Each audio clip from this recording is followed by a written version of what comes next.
in the frozen north of a distant land called Connecticut, there lived a boy named Matt, a young master of gaming. The boy grew into a great Jewish man. He cherished Sonic, Yoshi, Donkey Kong, and sacred pilgrimages to the great temple of Nintendo.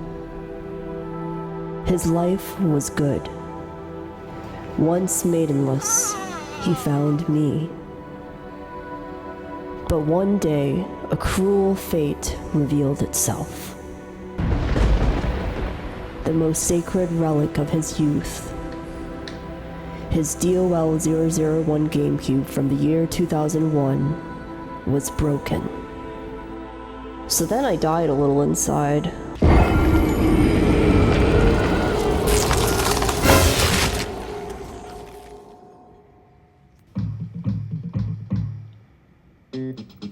Hi, welcome to my living room and the bottom of my husband's GameCube.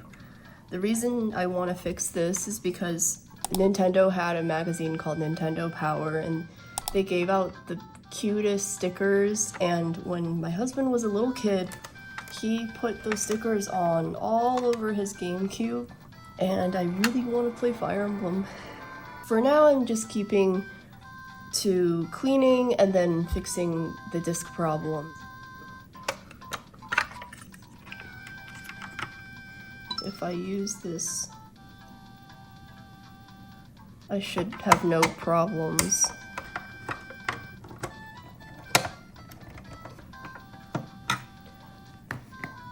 There's one. There's two. Ooh, there we go. Number 3. Ooh! Aha! Here we go. Okay. Oh no! So baby Matt put a little Pikmin sticker across the top, so we're gonna have to break the Pikmin sticker. I think he'd rather this work than... Yeah, I know him well enough to know that he'd much rather the GameCube work than worry about a line across his Pikmin sticker. But we'll try to keep it as minimal as possible since this is about preservation. I'll make it look like it's recessed into the opening a little. Wow! Oh, dusty. Look at that.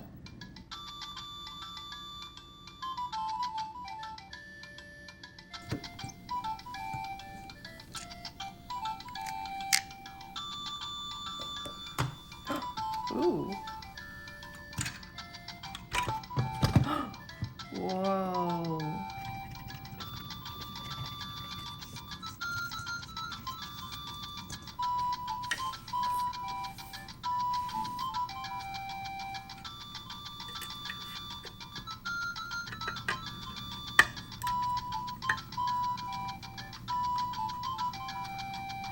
Making progress.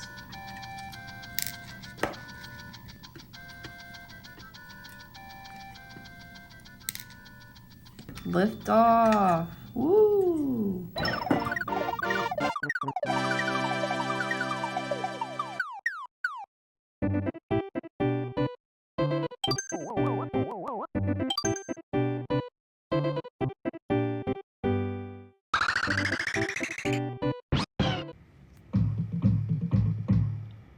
Laser adjustment seems to be the most common solution method, where you just make the laser a little bit stronger because it's probably failing, so we'll give it a try. Apparently if I put the black side on here and the red side on here, apparently it will give me a resistance reading. I think 2000. The lower the more accurate, and this is a maximum resistance that the meter will now be able to read. And I'm measuring stuff that's in the hundreds, so 2000 ohms is the next highest. Just in case we have a reading of 300 ohms or more for some reason, I want to be safe. So 0.50 0.07, basically 500. So 500 is really, really high resistance. If we have over 500, we have an aging laser that might struggle. And that is in line with what I experienced because the GameCube actually did read disc. Well, it read disc maybe one time this year, and then it failed after that. So that makes sense. So we want to drop this down to around 180 to 210.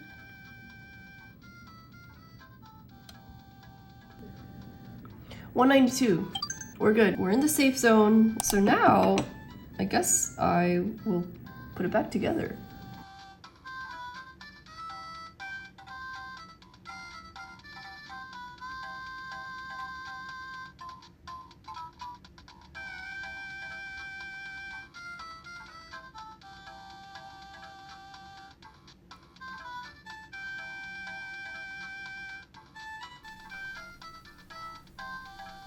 Okay, let's see.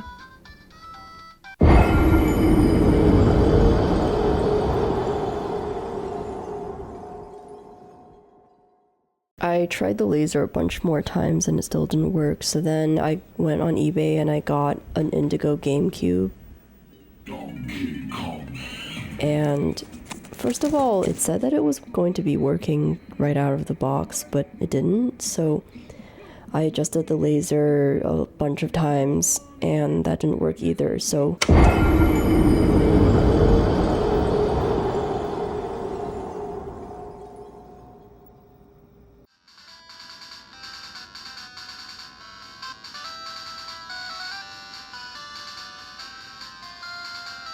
hi!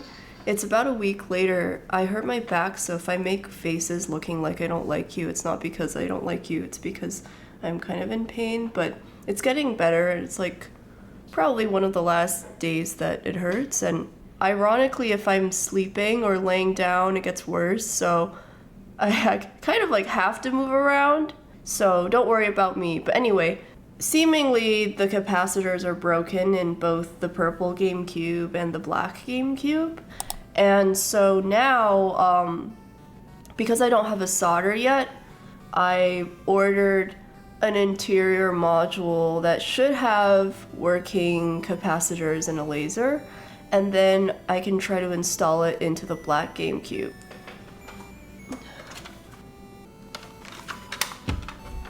I guess I have to open it again, yet again.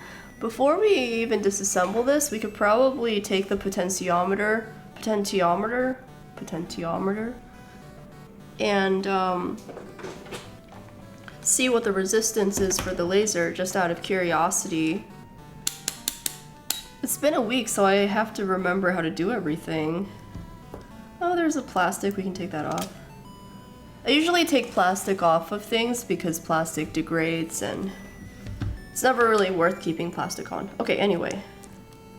How do we do this again? Ooh, 378. I guess I'll Google quickly what it's supposed to be. Resistance for a healthy laser on GameCube. 150 to 400. I'll just leave it exactly how it is and not do anything, just in case.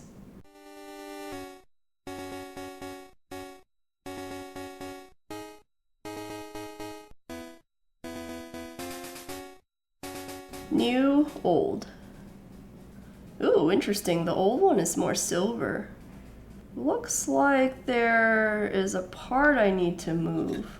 I don't think there are any other parts, just this one part. We need to move here. So let's unplug it. How do you do that? Do you just pull it out? Uh-oh. This doesn't look similar at all. Oh, I'm looking at it upside down. Okay, so I just have to take it out. Oh, that's not too hard. Okay, there we go. And then unscrew this little one.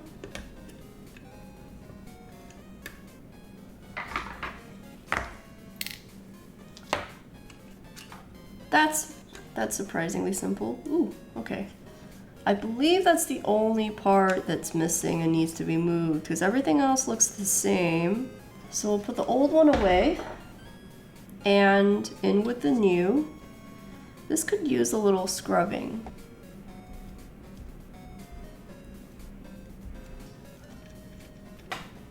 Let's get that screw. Just one screw for this whole part, this little part. Screw it down. And then this just goes in.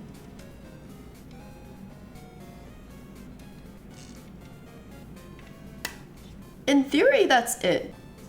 If we take this again, we plop the pieces on.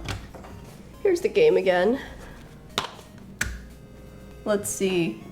Scary. Turning on the GameCube. Closing the lid. Wait. I feel like it doesn't recognize that I closed the lid. I feel like there's something missing. Okay, I think I do need this part to test it properly. But I do think there's a missing leg right here, for sure, which is a little weird. I don't know. I think the closed lid mechanism is broken on here. I really do. Oh my god. Okay, so I think this means we should take apart the other GameCube. I'm sorry.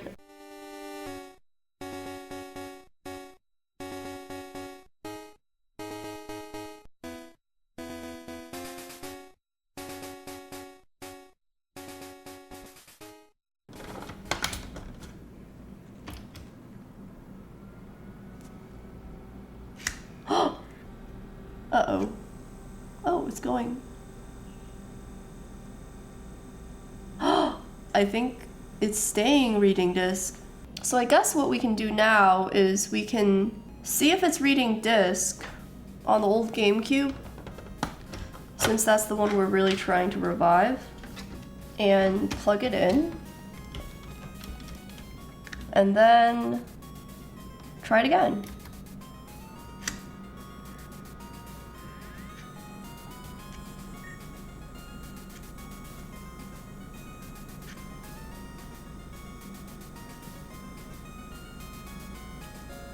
I really think it's working. Okay, come with me to the other part of the room, 1 foot away from where we are right now.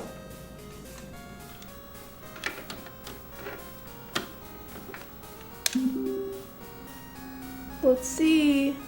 Oh, I have to close the lid with my finger. Oh, do you see that? Oh my god, it's working! Okay, we're back, and I'm just going to put it all back together again real quick.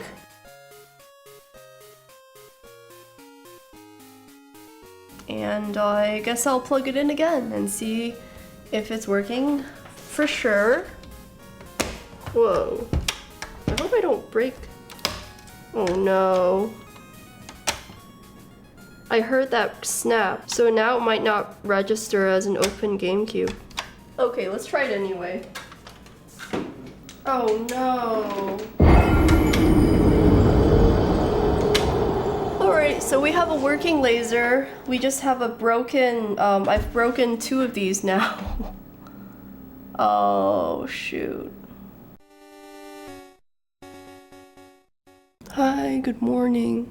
I'm wearing this shirt again. Not because this is the same day or the next day, but because it's been so long that we are on a new cycle of laundry. And I'm hoping that this is actually the last time we will ever see the inside of the GameCube. Yeah, this should be a pretty quick fix. I have 2 of the new legs for the door. I made the fatal error the last however many times I've opened this thing, where every time I installed the top shell, I had the lid closed, and that just broke the legs that help register whether the door is closed. So here's that part, and here is the leg that I broke, and here's the leg that's correct. It should have two little legs sticking out, and I broke this leg on the right because I was installing the shell with the lid closed.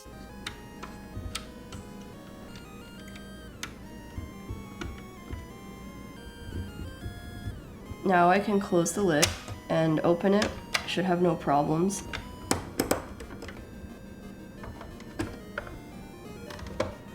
Ready to test Fire Emblem? I am. It's been like over a month. Can you see okay? Kind of. How about that? Okay. Alright, so we have the AV cord and the power. Here's the power. And here's the AV cord. The calendar is still not going to work because I haven't soldered anything, but I can play games without the calendar, so maybe we'll do that in the future, but let's see. Oh, and then I need a controller. Here. Oh, and a game.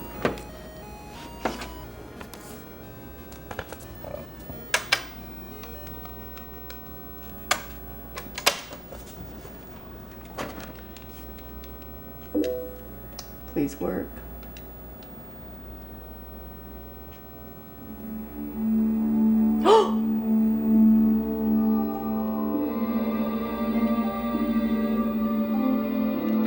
We did it!